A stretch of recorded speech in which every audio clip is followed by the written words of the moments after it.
Hello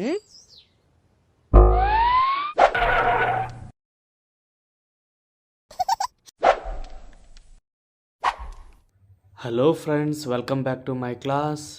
ಇವತ್ತಿನ ಕ್ಲಾಸ್ನಲ್ಲಿ present perfect continuous tense ಅಂದ್ರೇನು, structure of sentence, usage of helping verbs, have been, has been plus verbs ಹೇಗೆ ನಾವು ಬಳಕೆ ಮಾಡಬೇಕು ಅನ್ನೋದನ್ನು ಈ ಒಂದು ಕ್ಲಾಸ್ನಲ್ಲಿ ನಾನು ತುಂಬ ಸರಳವಾಗಿ ನಿಮಗೆ ತಿಳಿಸ್ಕೊಡ್ತಾ ಇದ್ದೀನಿ. ಅದಕ್ಕೂ ಮುಂಚೆ ನೀವು ನಮ್ಮ ವಿಡಿಯೋನ ಇದೇ ಮೊದಲ ಬಾರಿ ನೋಡ್ತಿದ್ರೆ ಸಬ್ಸ್ಕ್ರೈಬ್ ಮಾಡಿ, ಬೆಲ್ ಬಟನನ್ನು ಕ್ಲಿಕ್ ಮಾಡಿ. ಹೀಗೆ ಮಾಡೋದ್ರಿಂದ ನಾನು ಮಾಡುವಂಥ ಎಲ್ಲ ವೀಡಿಯೋಗಳ ನೋಟಿಫಿಕೇಷನ್ ನಿಮಗೆ ಸಿಗುತ್ತೆ. ಪ್ರೆಸೆಂಟ್ ಟೆನ್ಸ್ನಲ್ಲಿ 3 ಟೆನ್ಸ್ಗಳನ್ನು ನಾವು ಮುಗಿಸಿದ್ದೇವೆ. ಇವತ್ತಿನ ಕ್ಲಾಸ್ನಲ್ಲಿ ಹೇಳ್ಕೊಡ್ತಿದ್ದೀನಿ ಪ್ರೆಸೆಂಟ್ ಪರ್ಫೆಕ್ಟ್ ಕಂಟಿನ್ಯೂಸ್ ಟೆನ್ಸ್. ಈ ಟೆನ್ಸ್ನ ತಿಳಿದುಕೊಳ್ಳೋಕ್ಕೂ ಮುಂಚೆ ಹಿಂದೆ ಹೇಳಿರುವಂಥ ಟೆನ್ಸ್ಗಳನ್ನು ಕಲ್ತಿರಬೇಕು. ಆಗ ಯಾವುದೇ ಡೌಟ್ ಬರಲ್ಲ. ಯಾರ್ಯಾರೆಲ್ಲ ನೋಡಿಲ್ಲ ಎಲ್ಲ ಕ್ಲಾಸ್ಗಳನ್ನು ನೋಡಿ ಆಮೇಲೆ ಈ ಟೆನ್ಸ್ ವಿಡಿಯೋ ತುಂಬ ಈಸಿಯಾಗಿ ಅರ್ಥ ಆಗುತ್ತೆ. ಪ್ರೆಸೆಂಟ್ ಟೆನ್ಸಲ್ಲಿ 4ನೇ ಟೆನ್ಸ್ ಆಗಿರುವಂಥ ಪ್ರೆಸೆಂಟ್ ಪರ್ಫೆಕ್ಟ್ ಕಂಟಿನ್ಯೂಸ್ ಟೆನ್ಸ್ ಯಾವಾಗ ನಾವು ಯೂಸ್ ಮಾಡಬೇಕು, ಯಾವ ರೀತಿ ಬಳಕೆ ಮಾಡಬೇಕು ಅನ್ನೋದನ್ನು ಡೆಫಿನಿಷನ್ ಮುಖಾಂತರ ನೋಡೋಣ ಬನ್ನಿ. Present perfect continuous tense is used to describe an action that has started in the past and is continued in the present. ಈ ಹಿಂದೆ ಯಾವಾಗಲೂ ಒಂದು ಸಮಯದಲ್ಲಿ ಪ್ರಾರಂಭಗೊಂಡು ಈಗಲೂ ಮುಂದುವರಿಯುತ್ತಾ ಇರುವ ಕೆಲಸಗಳು. ಸ್ವಲ್ಪ ಸಮಯ ಅಥವಾ ತುಂಬ ಸಮಯದ ಹಿಂದೆ ಪ್ರಾರಂಭವಾಗಿ ಇನ್ನೂ ನಡೆಯುತ್ತಾ ಇರುವಂಥ ಕೆಲಸಗಳು. ಪಾಸ್ಟಲ್ಲೇ ಅದು ಪ್ರಾರಂಭವಾಗಿ ಅದು ಕಂಟಿನ್ಯೂಸ್ ಆಗಿ ಪ್ರೆಸೆಂಟಲ್ಲಿ ಕೂಡ ಕಂಟಿನ್ಯೂ ಆಗಿದ್ದಾಗ ಮಾತ್ರ ನಾವು ಆ ಟೆನ್ಸನ್ನು ಪ್ರೆಸೆಂಟ್ ಪರ್ಫೆಕ್ಟ್ ಕಂಟಿನ್ಯೂಸ್ ಟೆನ್ಸ್ ಎಂದು ಕರೆಯುತ್ತೇವೆ. ಇಲ್ಲಿ ಕ್ರಿಯೆ 2 ಗಂಟೆಗಳ ಹಿಂದೆ ಇರ್ಬೋದು, ನಿನ್ನೆ ಇರ್ಬೋದು, 1 ವೀಕ್ ಬಿಫೋರ್ ಆಗಿರ್ಬೋದು, ಎಷ್ಟೇ ವರ್ಷಗಳಾಗಿರ್ಬೋದು. ಆದರೆ ಆ ಕ್ರಿಯೆ ಕಂಟಿನ್ಯೂಸ್ ಆಗಿ ಪ್ರೆಸೆಂಟಲ್ಲಿ ಕಂಟಿನ್ಯೂ ಆಗಿರಬೇಕು, ಎಂಡ್ ಆಗಿರಬಾರ್ದು. ನಾವು ತುಂಬ ಸಮಯದಿಂದ ಏನು ಮಾಡ್ತಿದ್ದೇವೆ, ತುಂಬ ವರ್ಷಗಳಾಗಿರ್ಬೋದು, ತುಂಬ ಹಿಂದಿನ ದಿನಗಳಿಂದ ಆ ಒಂದು ಕ್ರಿಯೆಯಲ್ಲಿ ತೊಡಗಿ ಕಂಟಿನ್ಯೂಸ್ ಆಗಿ ಮಾಡ್ತಿರುವಂಥ ಕೆಲಸಗಳನ್ನು ಇದೇ ಟೆನ್ಸಲ್ಲೇ ಹೇಳಬೇಕಾಗತ್ತೆ. ಮುಂದೆ ಎಕ್ಸಾಂಪಲ್ಸನ್ನು ಹೇಳುವಂಥ ಸಂದರ್ಭದಲ್ಲಿ ನಿಮಗೆ ತುಂಬ ಸರಳವಾಗಿ ಅರ್ಥ ಆಗುತ್ತೆ.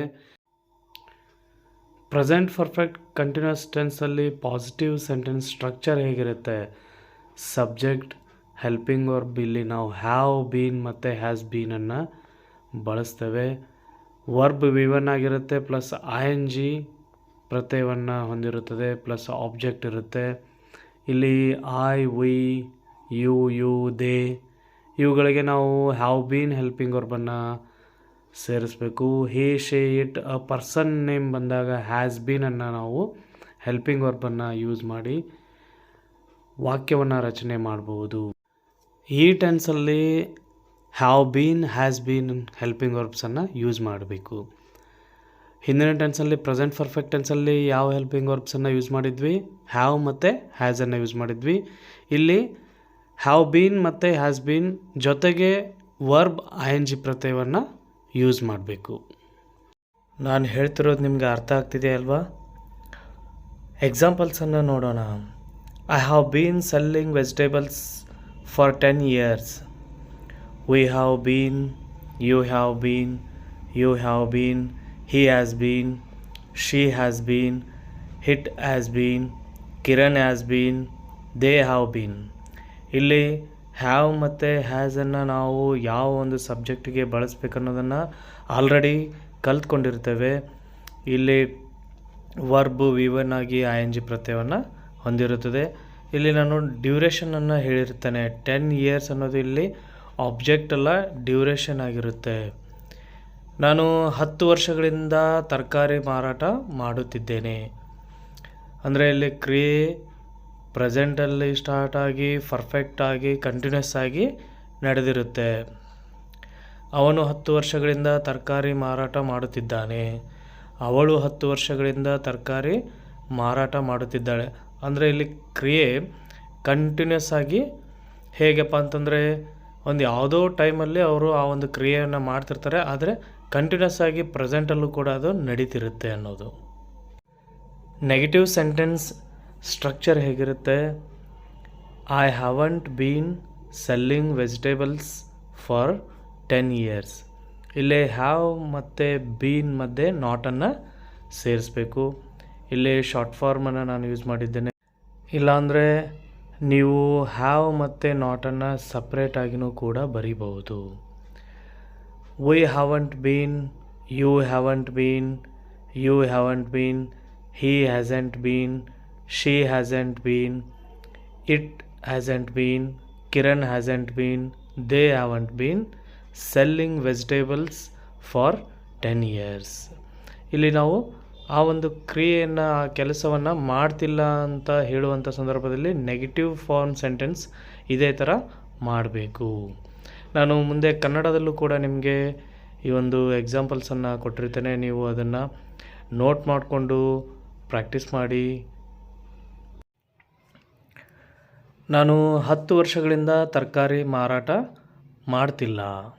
ನಾವು ಆ ಕ್ರಿಯೆಯನ್ನು ಮಾಡ್ತಿಲ್ಲ ಅನ್ನುವಂಥ ಸಂದರ್ಭದಲ್ಲಿ ಈ ಥರ ನೆಗೆಟಿವ್ ಫಾರ್ಮ್ಗಳನ್ನು, ಋಣಾತ್ಮಕ ವಾಕ್ಯಗಳನ್ನು ಇದೇ ಥರ ಹೇಳಬೇಕಾಗತ್ತೆ. ನೀವೆಲ್ಲ ಇವನ್ನ ನೋಟ್ ಮಾಡಿಕೊಂಡು ಪ್ರಾಕ್ಟೀಸ್ ಮಾಡಿ. ನೆಕ್ಸ್ಟ್, ಪ್ರಶ್ನೆಯನ್ನು ಮಾಡುವಂಥ ಸಂದರ್ಭದಲ್ಲಿ ನಾವು ವಾಕ್ಯ ರಚನೆ ಹೇಗೆ ಮಾಡಬೇಕು? ಇಂಟ್ರಾಗೇಟಿವ್ ಸೆಂಟೆನ್ಸ್, ಇಲ್ಲಿ ಪ್ರಶ್ನಾರ್ಥಕ ವಾಕ್ಯದಲ್ಲಿ ಸಹಾಯಕ ಕ್ರಿಯಾಪದಗಳನ್ನು ನಾವು ಮೊದಲಿಗೆ ಯೂಸ್ ಮಾಡಬೇಕು. ಅದಾದ ನಂತರ ಸಬ್ಜೆಕ್ಟನ್ನು ಯೂಸ್ ಮಾಡಬೇಕು. Have I been, have we been, have you been, have you been, has he been, has she been, has it been, has Kiran been, have they been selling vegetables for 10 years. ಇಲ್ಲಿ ವಾಕ್ಯದ ಕೊನೆಯಲ್ಲಿ ಪ್ರಶ್ನಾರ್ಥಕ ಚಿಹ್ನೆಯನ್ನು ಬಳಸಬೇಕು. ನಾನು ಆ ಕೆಲಸ ಮಾಡ್ತಾ ಇದ್ದೀನಿ ಅನ್ನುವಂಥ ಎಸ್ ಆರ್ ನೋ ಕ್ವಶನ್ಸನ್ನು ಕೇಳುವಂಥ ಸಂದರ್ಭದಲ್ಲಿ ವಾಕ್ಯ ರಚನೆ ಹೇಗಿರುತ್ತೆ? ನಾನು 10 ವರ್ಷಗಳಿಂದ ತರಕಾರಿ ಮಾರಾಟ ಮಾಡುತ್ತಿದ್ದೇನೆಯೇ?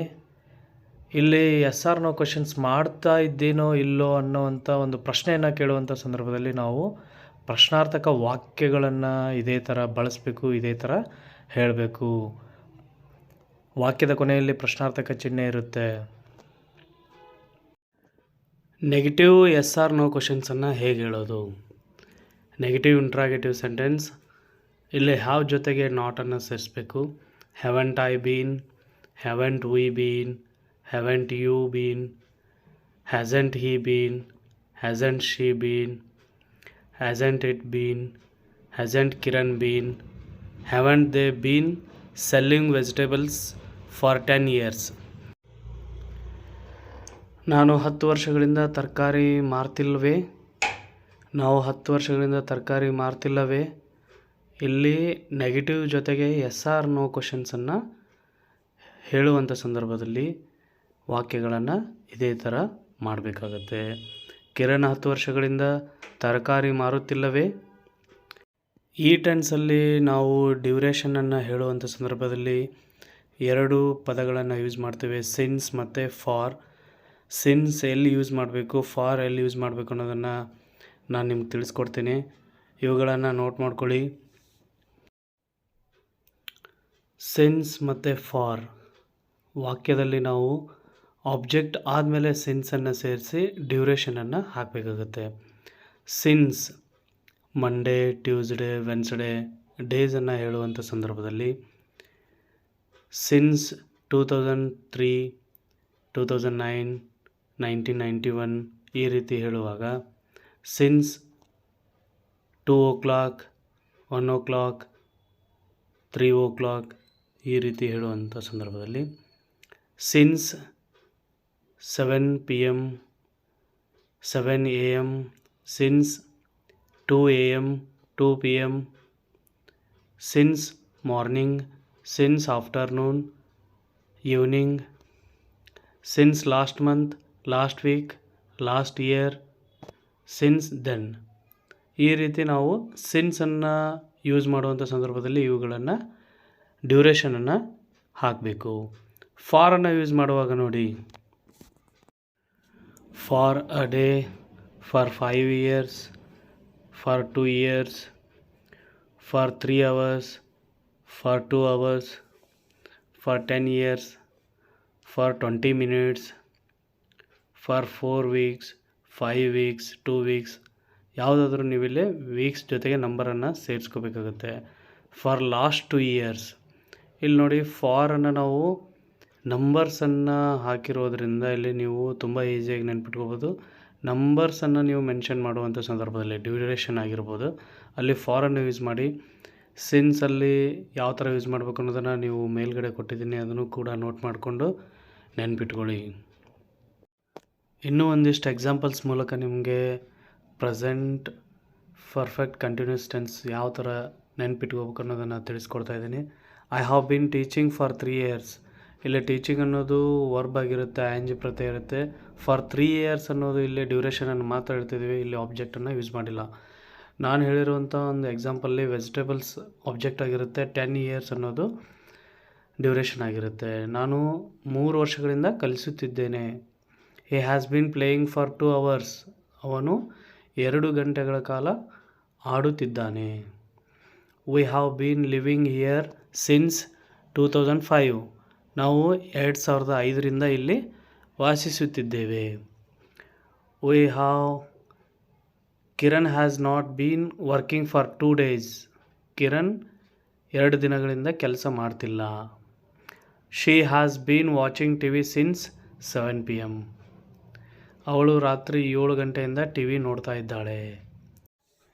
I have been studying for 3 hours. ನಾನು 3 ಗಂಟೆಗಳಿಂದ ಅಧ್ಯಯನ ಮಾಡುತ್ತಿದ್ದೇನೆ. He has not been sleeping since morning. ಅವನು ಬೆಳಗ್ಗಿನಿಂದ ನಿದ್ದೆ ಮಾಡ್ತಿಲ್ಲ. We have not been going to movies for 1 month. ನಾವು 1 ತಿಂಗಳಿನಿಂದ ಸಿನಿಮಾಗೆ ಹೋಗ್ತಿಲ್ಲ. The teacher has not been coming to school for 3 days. 3 ದಿನಗಳಿಂದ ಶಿಕ್ಷಕರು ಶಾಲೆಗೆ ಬರ್ತಿಲ್ಲ. ಈ ಒಂದು ಟೆನ್ಸಲ್ಲಿ ಹೆಲ್ಪಿಂಗ್ ವರ್ಬ್ಸನ್ನು ಯಾವ ರೀತಿ ಬಳಕೆ ಮಾಡಬೇಕು ಮತ್ತು ಸಿನ್ಸ್ ಮತ್ತು ಫಾರನ್ನು ಡ್ಯೂರೇಷನ್ ಹೇಳುವಾಗ ಎಲ್ಲೆಲ್ಲಿ ಯೂಸ್ ಮಾಡಬೇಕು ಅನ್ನೋದನ್ನು ನಾನು ನಿಮಗೆ ತುಂಬ ಸರಳವಾಗಿ ತಿಳಿಸ್ಕೊಟ್ಟಿದ್ದೀನಿ. ನೀವು ಇದನ್ನು ನೋಟ್ ಮಾಡಿಕೊಂಡು 1 ಇಲ್ಲ 2 ಸರಿ ನೋಡಿ ನೆನ್ಪಿಟ್ಕೊಳ್ಳಿ. ನಿಮಗೆ ಪ್ರಾಕ್ಟೀಸ್ ಮಾಡಲಿಕ್ಕೆ ನಾನು ಕೆಲವೊಂದಿಷ್ಟು ಎಕ್ಸಾಂಪಲ್ಸ್ಗಳನ್ನು ಕೊಡ್ತಾಯಿದ್ದೀನಿ. ನೀವು ಅವುಗಳನ್ನು ಪಾಸಿಟಿವ್, ನೆಗೆಟಿವ್ ಇಂಟ್ರಾಗೇಟಿವ್ಗೆ ಚೇಂಜ್ ಮಾಡಿಕೊಂಡು ನೋಟ್ ಮಾಡ್ಕೊಳ್ಳಿ. ನಾನು ಮಾಡಿರೋ ಈ ವಿಡಿಯೋ ನಿಮಗೆ ಅರ್ಥ ಆಗಿದೆ ಅನ್ಕೋತಿದ್ದೀನಿ. ಈ ವಿಡಿಯೋ ಲೈಕ್ ಆಗಿದ್ದರೆ ಲೈಕ್ ಮಾಡಿ ಹಾಗೂ ಶೇರ್ ಮಾಡಿ. ಮುಂದಿನ ವಿಡಿಯೋದಲ್ಲಿ ಮತ್ತೆ ಇನ್ನೊಂದು ಟೆನ್ಸ್ ಜೊತೆಗೆ ಸಿಗೋಣ. Thank you.